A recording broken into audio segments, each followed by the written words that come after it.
திவ்ய தரிசனம் நேர்களுக்கு எங்கள் அன்பார்ந்த நமஸ்காரங்கள். நான் உங்க பத்திரிகையாளர் விஜயானந்த் பேசுகிறேன். இன்று நம் பார்க்கவிருப்பது ரத சப்தமியின் சிறப்புகள் குறித்து பார்க்கவிருக்கிறோம். வாருங்கள்.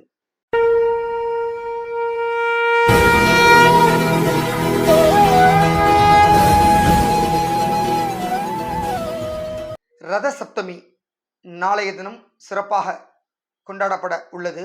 ரத சப்தமி என்றால் என்ன? தட்சிணாயன புண்ணிய காலம் முடிந்து உத்தராயண புண்ணிய காலமானது தை மாதம், அதாவது மகர மாதத்தினுடைய முதல் தினமான தை திங்களிலிருந்து துவங்குகிறது. அதாவது பொங்கல் பண்டிகையிலிருந்து அந்த உத்தராயண புண்ணிய காலமானது துவங்குகிறது. சரியாக சொல்ல போனால் சூரிய தேவனுடைய 7 குதிரைகள் பூட்டிய அந்த தேரானது தை மாதத்தில் வரவிருக்கின்ற அமாவாசைக்கு பிறகு வரும் சப்தமி திதி அன்று சரியாக இலக்கை நோக்கி திரும்பி செல்கிறது. அந்த நாளே ரத சப்தமி என்று அழைக்கப்படுகிறது. ரதம் என்றால் தேர், சப்தமி என்றால் அஷ்டமி, ஷஷ்டிக்கு அடுத்ததாக வரும் திதி, அதாவது வளர்பிறையிலிருந்து 7வது நாள். எனவே இந்த நாளை ரத சப்தமி என்று கொண்டாடுகிறோம். இந்த நாளுக்கு அப்படி என்ன சிறப்பு என்றால், முன்னொரு காலத்தில் இமயமலை சாரலில் காலவ முனிவர் என்ற ஒரு முனிவர் தவம் செய்து வந்தார். அவர் முக்காலமும் உணர்ந்தவர். அவர் முன் யார் தோன்றி தன்னுடைய எதிர்காலம் பற்றி கேட்டாலும் அதை அப்படியே கண்மூடி ஒரு சனம் ஞான திருஷ்டிக்கு சென்று விட்டு அப்படியே சொல்லக்கூடிய சர்வ வல்லமை படைத்தவர். அவருடைய பெயர் 8 திக்கும் பரவியது. ஒரு நாள் அவர் முன் இளம் சந்நியாசி ஒருவர் தோன்றினார். அவர் தன்னுடைய எதிர்காலம் பற்றி கணித்து சொல்லுமாறு கூறியுள்ளார். அவரும் ஞான திருஷ்டிக்கு செல்கிறார். ஆனால் அவருடைய எதிர்காலம் பிடிபடவே இல்லை. கண் விழித்து, ஐயா, உங்களுடைய எதிர்காலம் எனக்கு பிடிபடவில்லையே, ஏன் என கேட்கிறார். அப்பொழுது அந்த சந்நியாசி, எல்லாருடைய எதிர்காலையும் சொல்கிறீர்களே, உங்களுடைய எதிர்காலத்தை நீங்கள் பார்த்தீர்களா என்று கேட்கிறார் அந்த சந்நியாசி. அப்பொழுதுதான் ஒரு சனம் அவருக்கு யோசனை தோன்றுகிறது. உடனே கண்ணை மூடி தியானத்திற்கு செல்கிறார். தன்னுடைய ஞான திருஷ்டியில் தன்னுடைய எதிர்காலம் பற்றி தெரிந்து கொள்கிறார். அப்பொழுது தனக்கு எதிர்காலத்தில் தொழுநோய் ஏற்பட்டு அவதிப்படுவதை கண்டு ஒரு சனம் கண் விழித்து பகீரென புலம்பத் தொடங்குகிறார்.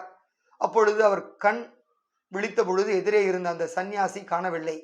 அப்பொழுதுதான் அந்த முனிவருக்கு தோன்றுகிறது, தனக்கு முன் இருந்தவர் யமதர்மராஜா என்று நினைத்துவிட்டு தன்னுடைய தொழுநோய்க்கு தீர்வு காண வேண்டி நவகிரகங்களை எண்ணி தீவிரமாக தவம் செய்கிறார். அவருடைய தவத்தை மொச்சிய நவகிரகங்கள் அவர் முன் தோன்றி என்ன வேண்டும் என கேட்கின்றன. தன்னுடைய தொழுநோய் போக வரம் வேண்டும் என கேட்கிறார். அப்படி ஆகட்டும் என நவகிரகங்களும் வரமளிக்கிறது.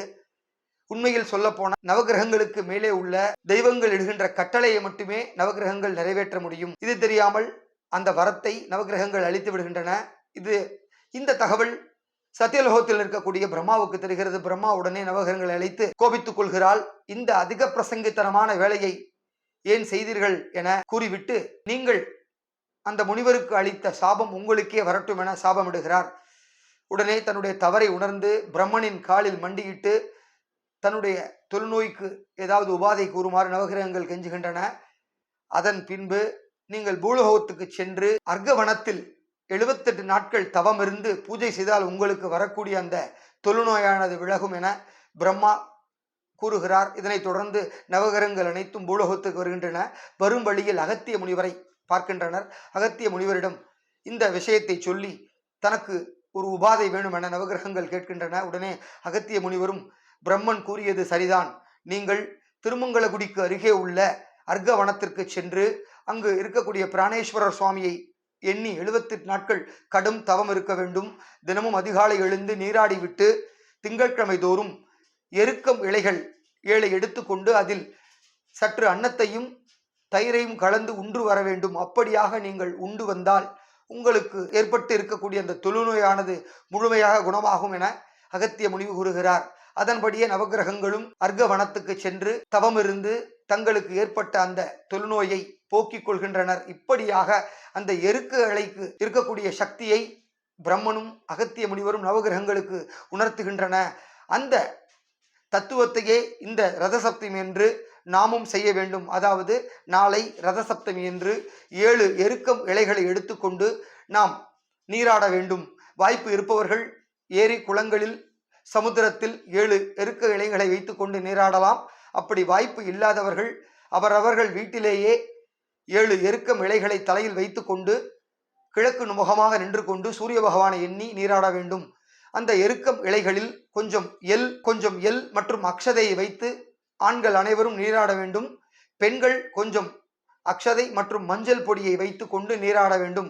இப்படியாக ஆண் பெண் இருபாலாரும் 7 எருக்கம் இலைகளை கொண்டு நீராடினால் அவர்கள் செய்த பாவங்கள் அனைத்தும் விலகும், நவகிரகங்களால் ஏற்பட்ட தோஷங்கள் அனைத்தும் விலகும்.